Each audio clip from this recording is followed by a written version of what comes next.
has anybody seen a TV show called Shark Tank? All right. And so one or two obligatory Shark Tank questions, and then this has been a very interesting weekend for me. I received the book on Friday, and there's so much good stuff in here, and some unexpected things too. So we will get to that as well. I feel remiss and guilty, Daymond, because I'm not wearing my Bombas socks, but I have Bombas socks. Okay. Of the various deals, you were saying to me that, and I know I should know by heart, the Rib Guy and Bombas socks are among the two best. Yeah, those are among the two best. And I think it's not only from a monetary standpoint. It's just that, you know, the Bombas socks are a pair that they sell. They give away another pair to the homeless shelter, because that's the biggest you know, concern that the homeless have, is care for their feet. Well, not the biggest, but one of the major concerns. And I think the rib deal is just, you know, getting to work with Al and the family, and you know, just learning myself, you know, more of the perishable business and the food business. I think is fascinating. And Al is actually the owner of the rib business. He's actually highlighted in the book as well. You've written other best-selling books. The Power of Broke. I'm the only shark to hit the New York Times bestseller list. That's right. Everybody knows that now, all right? I'm just thinking out loud. So let's talk a little bit about, just for a moment, that book and that title, which you tell me, when did you become aware of the power of broke? When you were broke or when you weren't broke? When I was not broke is when I became aware of the power of broke, when I made a lot of mistakes by having money and trying to run and operate new businesses, and I noticed that the results would just be prolonged because of the amount of money I was pushing into the business, and the end result was always the same. If I either had a passion for it and a drive for it, it would go and do well. If I didn't have a passion and drive for it, I would fail, but I would just be out of millions of dollars in doing that. And then as I started to look at companies on Shark Tank and people who create massive amounts of wealth, most of them were self-made men and women, and this theory that everybody wants to sell you insecurity of you need money or you need to have a famous last name or things like that, it was all garbage. So so that's when I really understood that the power of broke is something that needed to be written. All right, that has been written, and now this Rise and Grind has been written. And if you were just to look at the cover or look at the title, I think a lot of people would think the word grind particularly is just, you know, you got to work 26 hours a day, that kind of thing. But that's not what it is. That's not what it is, no. The word grind is being very methodical about how you work and being very precise about it, how you execute it, because we all know that, well, generally, most people know that hard work is what brings success. But then there are other people who say, well, okay, I'm climbing the ladder of success, but if the ladder is on the wrong side of the house, then how am I ever going to get to be successful, right? I'm just putting in the time and the hours. And this book is methods and techniques and almost like curriculums and ways that you can take very precise action every minute of the day, the way you think about it as well, so that you can be more successful and not just work hard and spin your wheels. It's basically showing you the smarter way to work. You profile more than a dozen people here, and one thing that I think is so interesting are the lessons you've learned from them. Yeah, so I didn't start out to write another book. I knew that I would write another book sooner or later, but I wanted to have something very valuable to share with people. And in most of my books, what I try to do is I try to learn. I'm on the journey myself, trying to learn the lesson, and I'm also adding in there I do a lot of public speaking, so I'm adding in there most of the commonly asked questions one way or another, and that's how I arrive at developing the book. But I was seeking just knowledge from my friends to know what was going on and how were they attacking their day and where I can learn from them. Because I was at this point where I have, 60 or 80 companies from Shark Tank. I have my own brands, FUBU, and the other brands that I have. I have a little 2-year-old monster running around the house, and she's just an amazing little girl. I have my 24, my 19-year-old girls. I have my health. I have my wife, my ex-wife. I have my mother. This question of work-life balance is a constant question. And I started to seek information from people that I value and say, hey, what do you do during, and we compare them. And that's when I started to get all this information. I said, wow, wait a minute. People need to hear this because I'm learning tricks or things, or it's just I'm starting to remember some things that the 20-year-old Daymond did. I told you this thing was going to fuck you for, right? I said, I got to start putting this in the book. And that became this lesson and this journey, and I started just having so much fun with this. And now, and just so you know, I have I have a podcast out also, so you can also listen to the podcast and I have some. He's notes. got cheat sheets. Nothing wrong with that. Yeah, I can't remember. Well, wait. When we talk about though, okay, you just described your plate, which by any standard is extraordinarily full. Yeah. And so, let's settle on a number: 63 companies. You know, between Shark Tank and all your other things. Sure. How do you pay attention to 63 companies? Well, you don't, right? You can't pay attention to all of it, right? So you look at, let's say I think I have 60 or something like that, but 20 of them may not be doing that well, and there's nothing for me to do. I'm leaving it up to the entrepreneur to figure it out and fix it, or close it down, or in case it's just reality of doing business. Another 20 are doing amazing. I stick my nose in it, I'll probably ruin the company, right? So let that amazing entrepreneur function with what they want to do.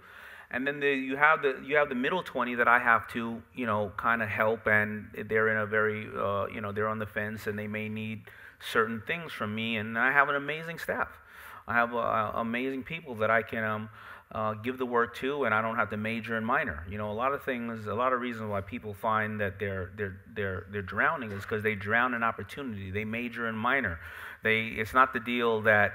It's not a lot of times the deals that you miss, it's a lot of deals that you take that are consuming most of your life. And I make sure that I delegate it to really amazing individuals on my team. And were you, was it easy for you to delegate, or some people in your position, I've heard at least, are like, they've got to have their hands in every pie, they can't delegate?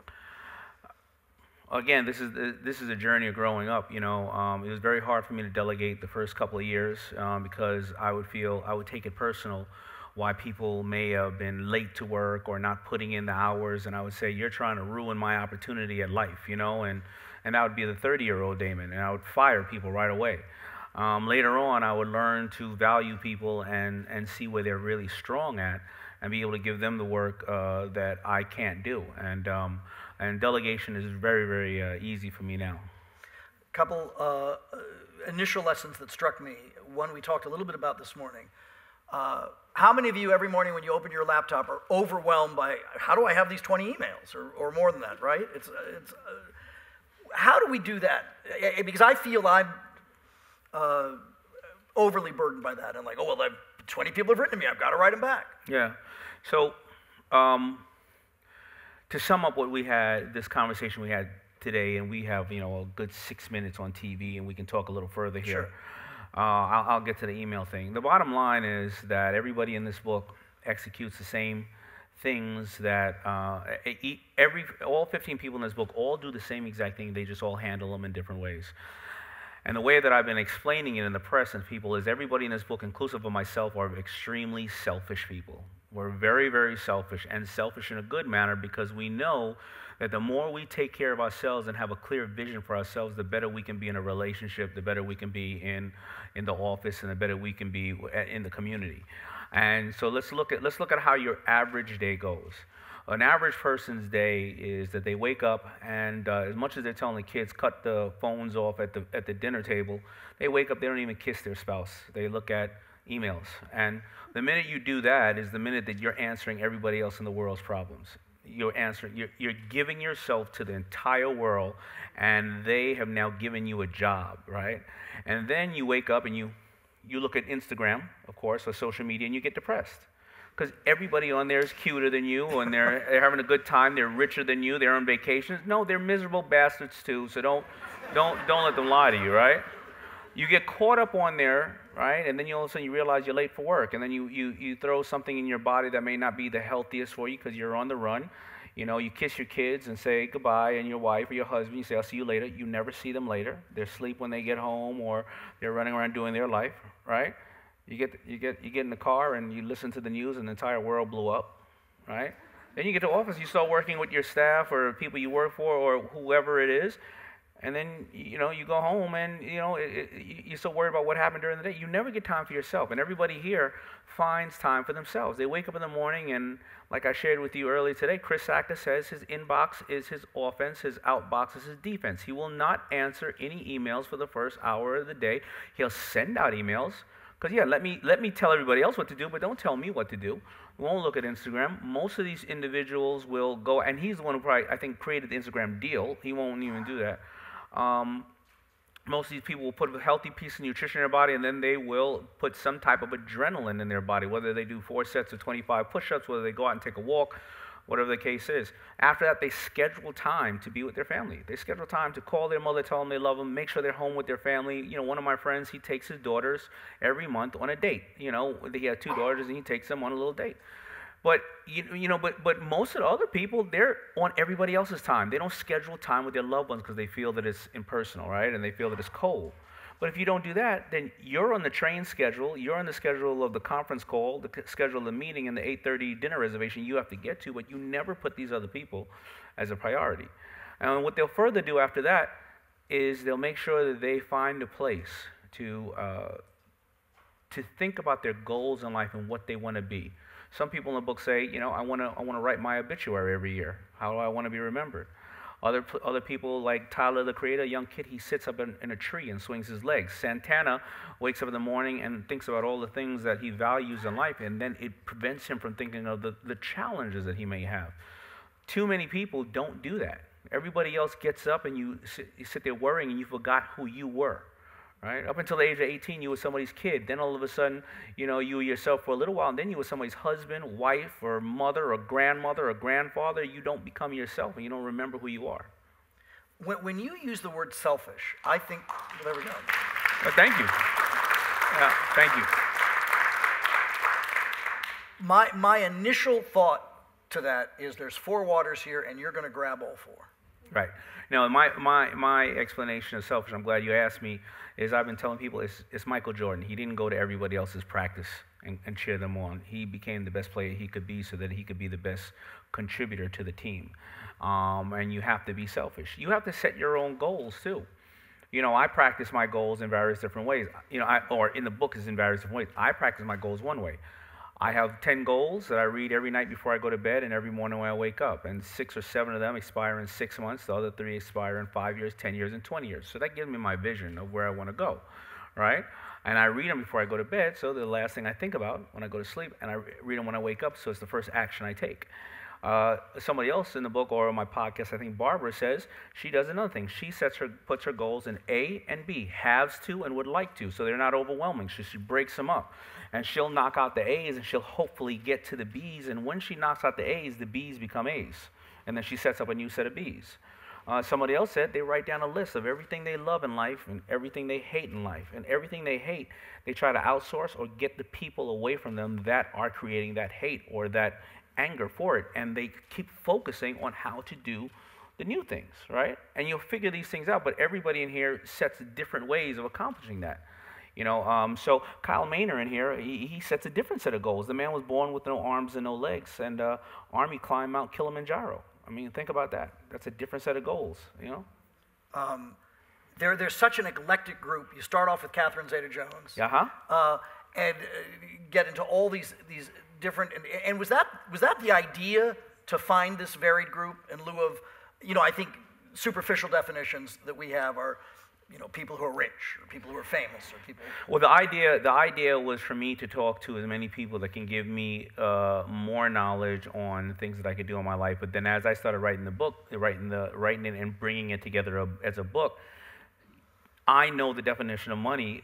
Success is not money, and I know that everyday people have different goals on what's to be successful. So I'll put a Lola Alvarez in there who has 2 kids with learning disabilities. And I'll find out how this mother who had to question the education system often had to deal with her kids who are dyslexic and learning disabilities and the little tricks that she does. She puts the entire spice rack in alphabetical order. Every single thing around the house is in alphabetical order. Or I'll have Al Bubba Baker, somebody who was on top of the world as a football player and could have been the normal statistic of the 65% that are broke 3 years outside the league.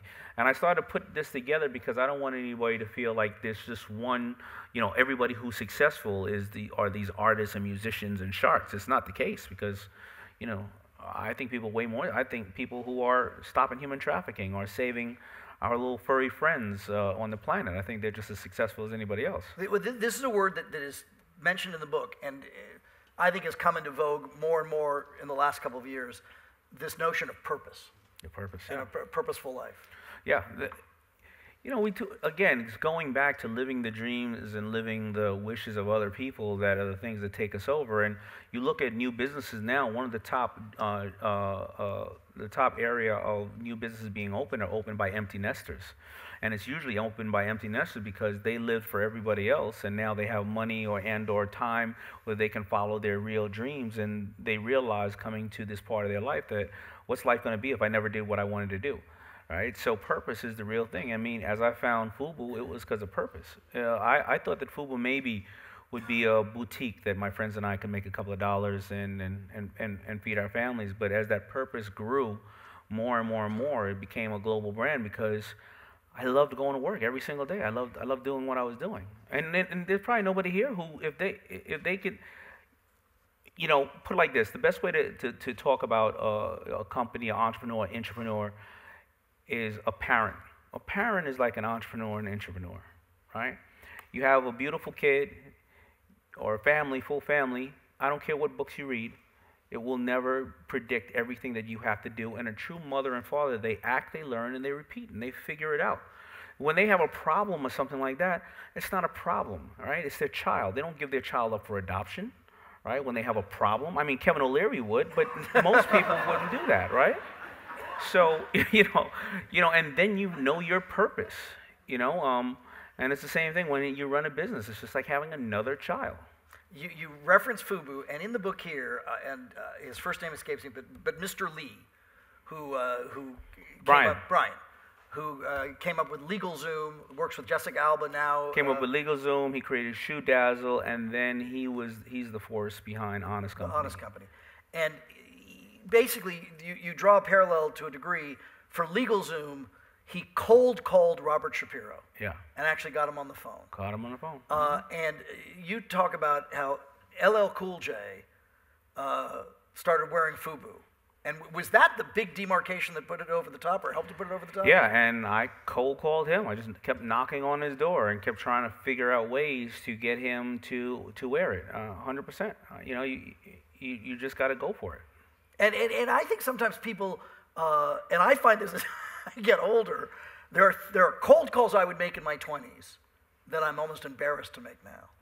You learn this behavior as you grow older of you shouldn't do things. But as a kid, a hungry kid, we're inquisitive as we grow up as children, right? And we grow up and we act and learn and repeat it. And we listen, when we're learning to walk and we crawl, we don't stop because we keep falling.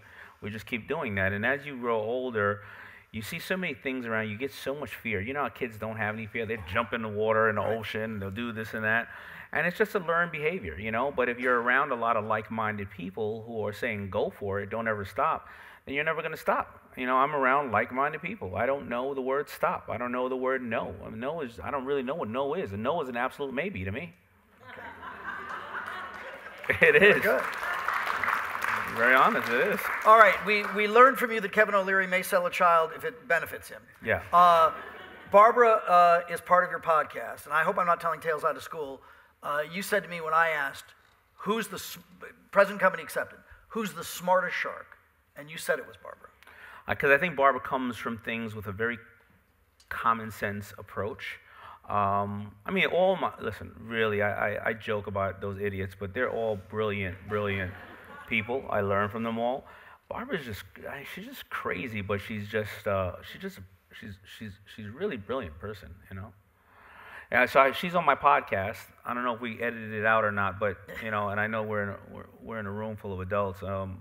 Barbara was telling the story about how she met the man who she would start her business with. Later on, he would leave her for her secretary. Right. And leave her broke, and then she ended up turning it into an $80 million exit, which is really amazing. But she said, I met this guy, and he I was like 23, 24, and I knew I was going to and I was going to lose my virginity to him. I said, wow, Barbara, that's amazing. I would love to be able to, in this day and age, of course, if a young lady would really, wait that long to find this special person in her life, I think this is valuable. This is something my daughters can learn from. And she said, you know what, Daymond, none of your daughters are virgins. Now, I have a 2-year-old. This is how sick Barbara is. Oh, jeez. Oh, God. Oh, God. As you talk to people that you featured in the book, was there any, I don't know, advice that when you initially heard it, it was like, that seems weird. That doesn't make sense to me. No, it was reinforcing some things that I knew, but also reinforcing some things that even though I knew, I wasn't getting around to. So one thing I do value about the book is that, Wendy Williams and everybody in the book really talked about their health, and they said you have to question every single thing about your health. And they were like, Daymond, you'll question everything about a business, all right? What's the conversion rate? How do we do this? How do we do that? How much are we selling? How much, what are we cutting here? Inventory. She said, but you'll generalize your health. You'll go and get a checkup, and it's okay, and it's nice, but you know that something's not right with you. Or are you checking into what your family's history is and just checking, saying, hey, take my blood for this, do this and that. So I said, you know what? I wasn't concentrating enough on it. Of course, I'm as healthy as I try to be, really, really healthy. And then I came out here and I said, all right, you know what? I'm going to take an executive physical. So I took an executive physical, and I shared this with you. And I took an executive physical, and when they were checking these what are these called here? Carotid artery. Carotid, yeah. They were checking that to see if they were clogged or not. They noticed a nodule on my thyroid. I would go and investigate what was going on with the nodule. I would say I told them to take the nodule off, and then 2 weeks later, after they took the nodule off of my thyroid, the surgery, they realized I had stage 2 cancer. And they realized that I probably had that in my body for about 4 or 5 years. Now, thyroid cancer is a slow-growing cancer, but it could have traveled to my lymph nodes. Now, I say all that to say that, and by the way, and I'm cancer-free, and I'm happy about that, but thank you. Thank you. And I say all that to say that most people, again, being selfish, checked on their health. Like, they really, really went deep about it, and they keep asking why. Most entrepreneurs are successful because they ask why is the system broke and can there be a better way, but are you doing the same thing, for your health? I have to tell you all, this happens on our show quite a bit. We'll have that conversation with the lights on television, then we're in a commercial, and it's usually, just some sort of anecdotal thing, and somebody will, pass on, oh my gosh, I just vacationed here, you can't miss it, or I've, seen or experienced this, you really should do it. And what Daymond talked about was he said, you guys should all get one of these executive physicals. And I thought that was such an interesting piece of advice. It is because, listen, it's not cheap. It could be $7,000 or $10,000. But, how many Mercedes Benzes are out there and, Birkin bags and Louis Vuitton bags that don't add no value to you. And, something like that, I mean, if it just shows you if you get early detection on anything, it could literally save your life. And entrepreneurs don't take care of themselves. They take care of everybody else. They say, I'll get to it later. There's no time for it. I need this money for inventory. You don't need inventory if you're dead. That's true. That's true. One bit of advice that you talk of, two things that I thought were very interesting and sort of perhaps contrary to what I think most people would think, that in your workplace, be it as an entrepreneur or if you're an employee, that it's important to be comfortable in ways that I hadn't thought of. Like, if music is your thing and that helps you work better, play it. That kind of thing. Yeah, your work environment is most important, and especially now. So, like, I've even learned that I have those Veridesk at my office, so people stand, right? So we can all, you know how many times I speak to companies about innovation and entrepreneurship and stuff like that. But the reality is, if you are hunched over and the air is not clean in the office, and you're sitting at the desk, sitting is the new smoking, right? And if you're standing up and you're feeling active about it, and you can breathe fresh air and stuff like that, the environment itself is what gives you innovation and makes you excited. But then you'll look at the Googles of the world, or 3M. At Google, I believe it's Google, I think there's one day of the week you cannot work on a Google-related product. You have to work on anything else but that. That's how Gmail was created. Because if you look at people and they're working on the things that make them excited, they're going to bring that into the workforce and be very happy about it. The same as the 3M. 20% of your work cannot be anything 3M related. And that's how they've come up with so many inventions. And the environment needs to be great. You look at these big companies, these compounds they have, there is everything there. There's gyms there, there's restaurants there, because you're sleeping there damn near. You're at the office more than you're at home. You know, and you got to make that environment conducive and exciting for people so that innovation can come out. We talked about this on our show a little bit, and you might have seen when you were there this morning. Our lot in Hollywood now is also the home to Netflix, which has a beautiful office building and this amazing commissary and kitchens on every floor, and they serve full breakfasts and full lunches. They don't serve dinner because they don't want you to live there. But what they said, which was interesting, so you know, we come from Channel 5 where the vending machine doesn't work. And what they said, which was so interesting to me, is that this seems so selfless and so generous, but if we feed you and you're not going out for lunch, spending an hour and a half to do that, it's a better deal for us. It is. It is. And when you're listen, you know, I broke down all the walls of my office, and you know, we sit in almost like an incubator looking thing, because the environment is a fun environment, and I find my employees are there. I mean, really late hours, and I value them. But I'm talking about 25-year-old, 26-year-old millennials who are in the heart of New York City. They should be out, you know, whatever, you know, partying, relaxing, enjoying themselves, but they're at work because they love their environment, and it's infectious. You talked earlier about, and a lot of people in the book discuss goals, and maybe this is a superficial thing. I would think, and when you watch that opening of Shark Tank, and there's the cars and the planes and all that, by any standard, haven't you made it? Yes, I have. So I'll take that a step further. I think if I felt I had fully made it, you know, that yacht off the, you know, coast of Amalfi sounds really appealing to me. No, because, well, it all depends on what your version of making it is. You know, listen, if I decided that I want to travel the world and see the world, I would do that.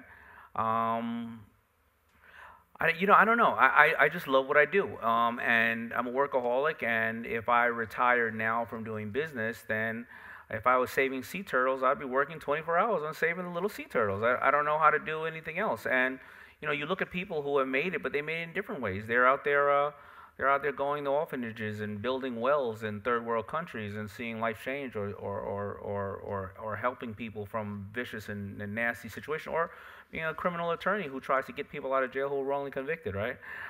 So it's just an extension of what I want to do, and I love what I do. I really do.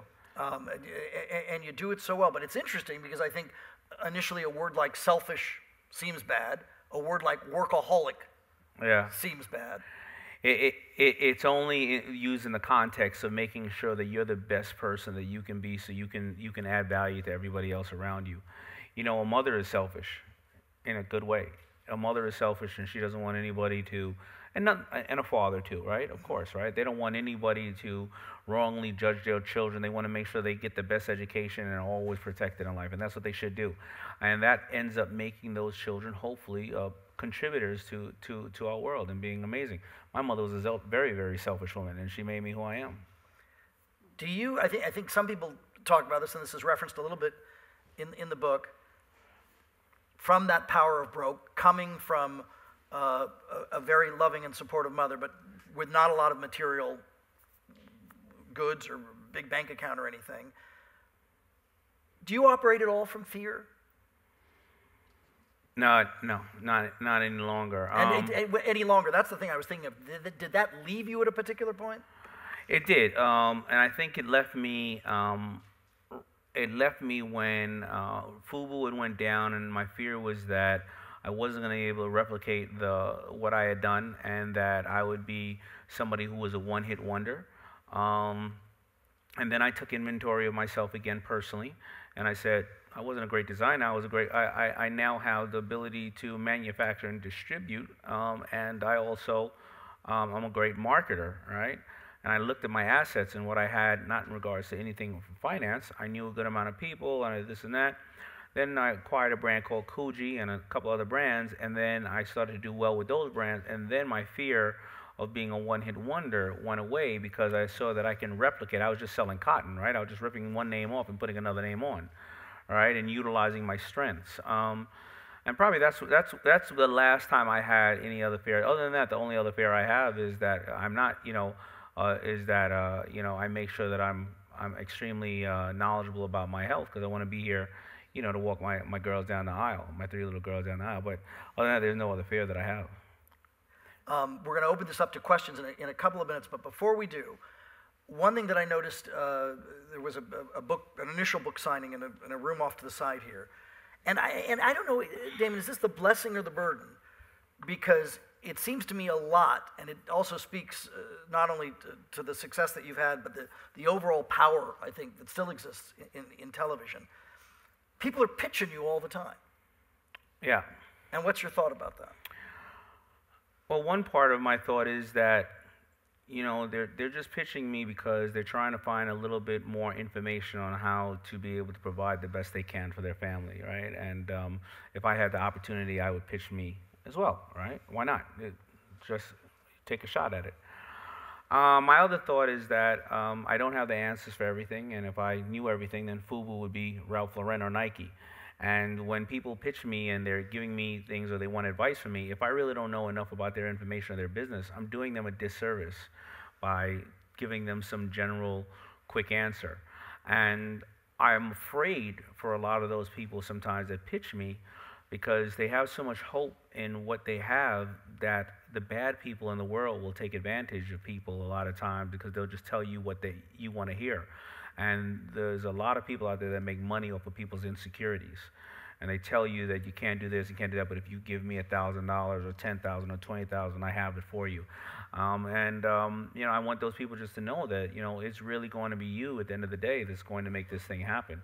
The information is out there, whether it's here in my book and other books or in Grant Cardone's books, free on Facebook. The information is there. It's just for you to take it in and execute it as well as you can and see if it works for you. One thing that I think, as you were saying that, I think of the many, many episodes of Shark Tank myself and my family have enjoyed. And when you go out, sometimes you very honestly say, this isn't my space. I don't really know much about this. Sure. And I'm out. I've always found this interesting, and I've talked to your TV colleagues about this. Is it the horse or is it the jockey? Is it the idea or is it the entrepreneur? It's the entrepreneur. I knew you. All the time, it's the entrepreneur. And if it's not my space and you're a great entrepreneur, but if you don't have any proof of concept, if you haven't sold 1, 2, or 3 things and you don't know the customer, then you're just using my money as tuition, right? And that's not going to be the case. But it's always the entrepreneur. And it's the entrepreneur whether you are a kid in college going to get a job or you're somebody looking for $1 million or a $10 million investment. The bottom line is, do the people that are investing in you or hiring you, can they stand you? You're going to sit next to me for the next 8 hours every single day for the next 5 years, and I hate your guts. It's not going to work out. Right. And a lot of people don't put that factor in reality. Isn't that corporate America? What? Isn't that corporate America? What about is that corporate America? I'm going to sit next to you for 8 hours and not be able to stand you. It's everywhere. It's an investment. If I have an investment with you and I hate you, well, then when we have 10 problems, I'm calling you one time. You're going to have to solve those other 9 yourself. And then guess what's going to happen? Nothing. What keeps you up at night? We didn't do a Q&A yet, Pimpin'. Hold on. Sorry, I got ahead of it. Sorry. No That's problem. all right, not to worry. One thing that I think happens is you worked with a co-author here, you get the galleys, but I found this with movies with lots of people. There's something really special about physically holding it in your hand. There's a tangible quality to it. Yeah. When you first held this in your hand and you went through it, did you accomplish what you set out to do? I don't know, because if I'm going to sit here and talk about proof of concept, reality is when it gets out into the hands of others and people who read it, will they understand and or find value, and so that, you know, if you're really doing a book the right way, and you start to see people on Instagram and things recommending it and saying that they've been utilizing some of these things and it's improved their lives, then you know it's something. If nobody else is talking about it, then you're saying, well, did I put in the right information? Did I put enough information in there? Did I describe it and break it down in a granular way for them to understand it? So, but when you get the first book, when you get it in your hand, you first do get excited about it, and you go, all right, now it's showtime, right? Now the world, I have to expose myself to the world. The beauty about my books and things of that nature is I come at it with common sense. I tell you my story, other people's story. I don't come at it with this high academic, you know, trying to tell everybody I'm so brilliant, because that's not the case. I'm learning the path with you, so nobody can ever object to anything that I say. You know, when I'm on stage telling my story, and people can't say, you didn't poop on yourself when you were in the 7th grade. Yes, I did. It's my goddamn story. You can't object with me. So, you know, that's what I love about the book. So it's now out to everybody, and I think that's a perfect segue for me to just mention a couple of things. I would love for you to write your reviews. Be very honest, because this is going to help people. I hope. I have an ambassador group. Any of my ambassadors here? Several of my ambassadors here, and what I found is they're on this Facebook page with each other, and they're finding strength and friends within each other. You know, so please write reviews. Make sure you talk to the person next to you in here, because you're in a room full of like-minded people. You know, before social network was out, there's actually networking, right? And that's the most effective way to be successful, you know, because somebody sitting next to you, if they ask you for a good plumber, you're probably not going to recommend your cousin Sal, because, you know, he burnt the turkey last year and never paid you back $10 he borrowed 15 years ago. But if you're sitting next to somebody, you know, and you go, well, you know what? I know a plumber. I met somebody yesterday, and they seem like they were a good person. I don't know them that well. You should check into them. You got the disclaimer that you really don't know them that well. You're recommending them. That's exactly what social media is. It's really me following you, retweeting, regramming you, because I think I love something you're saying. So please make sure that you go on to Amazon, please, and write reviews. I do have a podcast out, so check out the Rise and Grind podcast. And when you're posting pictures, because I call up people, a bunch of people who have my avatar of the book on their social media. If you post Rise and Grind book, make sure you put book, because then I can follow the hashtag. Maybe some of you are learning social media now who don't know that. If you put Rise and Grind book in the hashtag, I can track everybody who's talking about the book, and I can see you. And I've been doing calls. I've been calling people who post my book as their avatar. Not Rise and Grind book. All right. One last thing. Sure. Sorry. Please go ahead. In there's going to have the bookmark. I don't know if mine has a bookmark. So in there's a bookmark, or we're going to hand it to you later. It's a 15-day free trial for my curriculum called Daymond on Demand. Use it or give it to somebody who wants to be an entrepreneur. It's free and it's extensive. It's, you know, so those are just a couple of housekeeping. I want selfish Daymond John just to read the dedication page in this book. You know I'm dyslexic, man. Guess you could say I'm a creator of habit. I'm a creature of habit, or that I've got my priorities straight. Because in the past, I used this space to dedicate my books to the powerful women in my life. Back then, there were just 4 of them: my mother, Shark Mama John, my ex-wife Maria, and my daughters Destiny and Yasmin. Now I've got the love of my life, Heather, and our beautiful baby girl, Minka, to add to the mix. I am blessed and surrounded by these 6 extraordinary souls. They're the reason I rise and grind, and everything I do is for them. Thank you. There's Mr. Ted right there with his microphone. All right, if you have a question, please raise your hand and we'll bring the microphone to you. Just a quick reminder, around here questions are typically short. They start with a W or an H, sometimes a D. There is no such thing as a 2-part question, and only Sam Rubin gets to ask follow-up questions. Nice. And make sure all the questions, everybody can learn from them. Please do not have a self-fulfilling question. Thank you for being here. It starts with a My TH. pleasure. Is that okay? Thank you. What are some of the top lifestyle habits that you got from your interviewees that you yourself have started to utilize? That's a very good question. It is very Thank good. you. So the top one is that I used to work out late at night because, first of all, all the caffeine or whatever I have during the day. I wanted to, make myself tired. Also, my emails weren't going off like crazy, and I didn't have time during the day to take 1 or 2 hours to work out when I could be at the office, helping my team.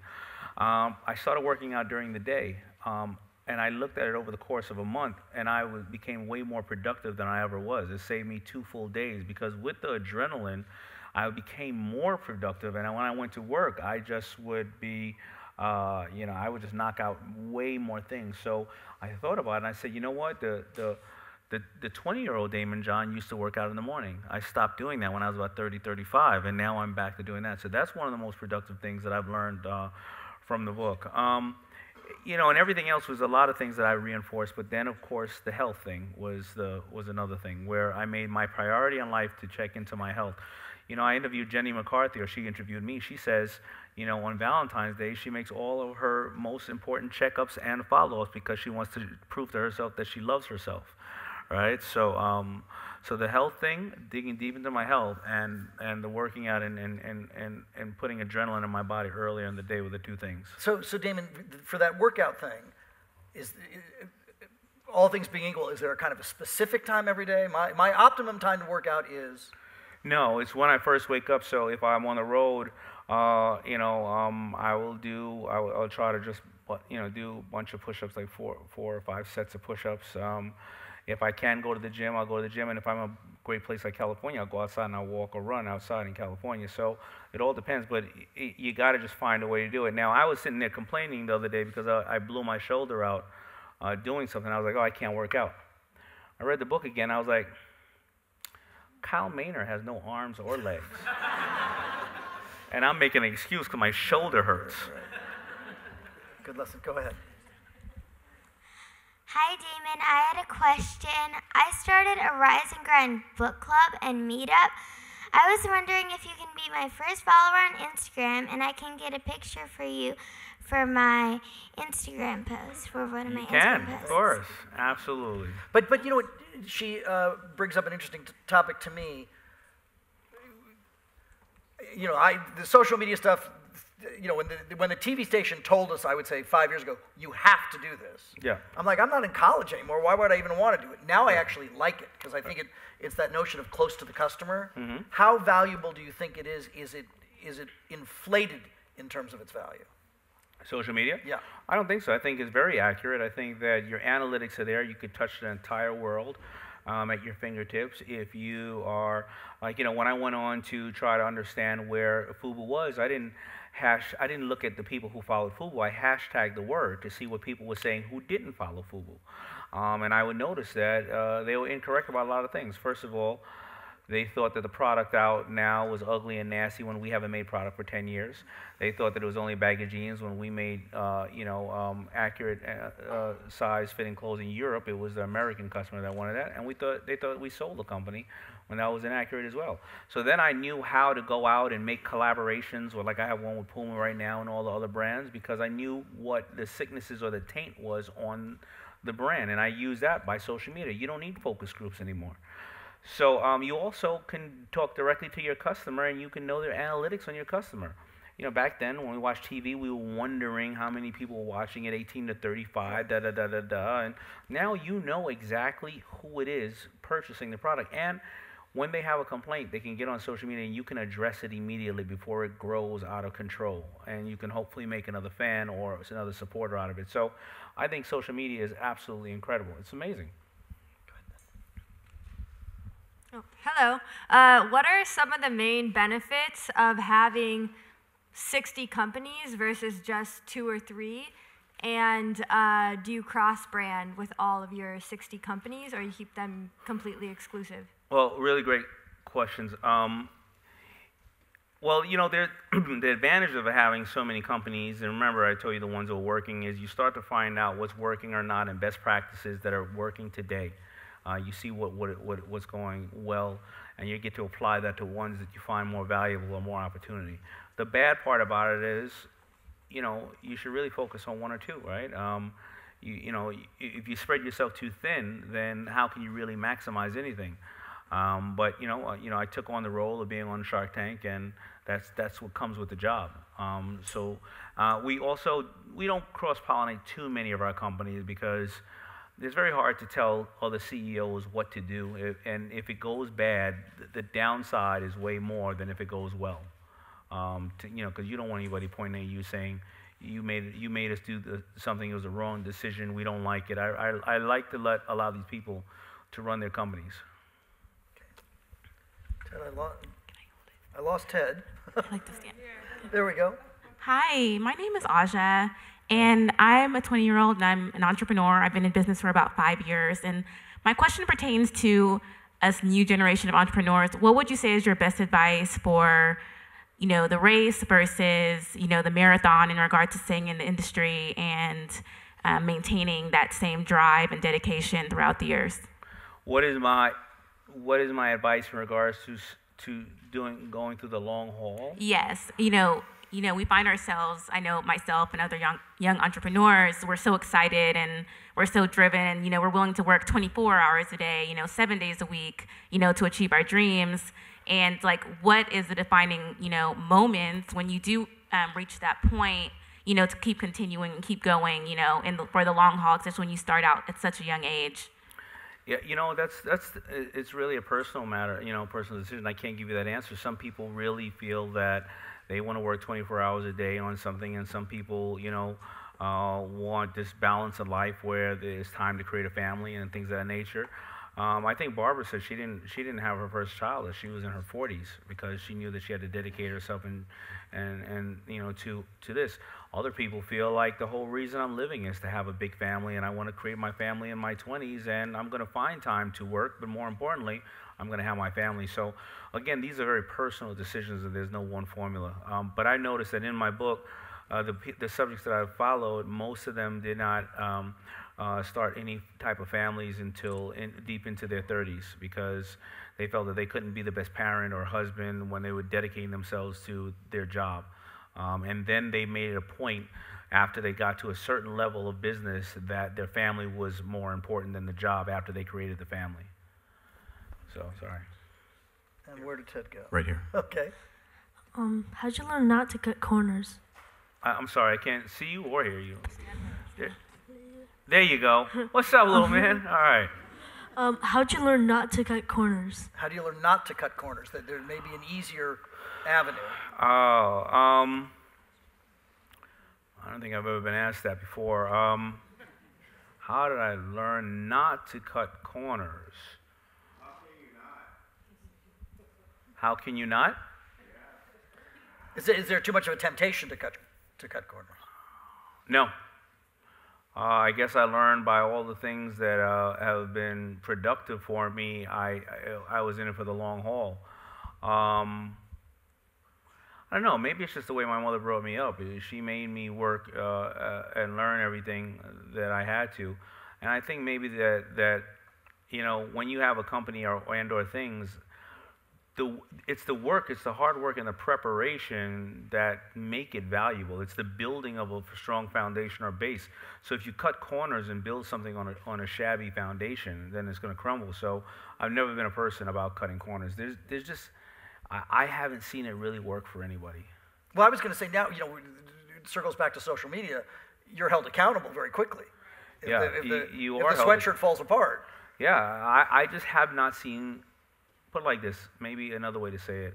Most of the people that I saw cut corners in my life as I grew up are dead or in jail.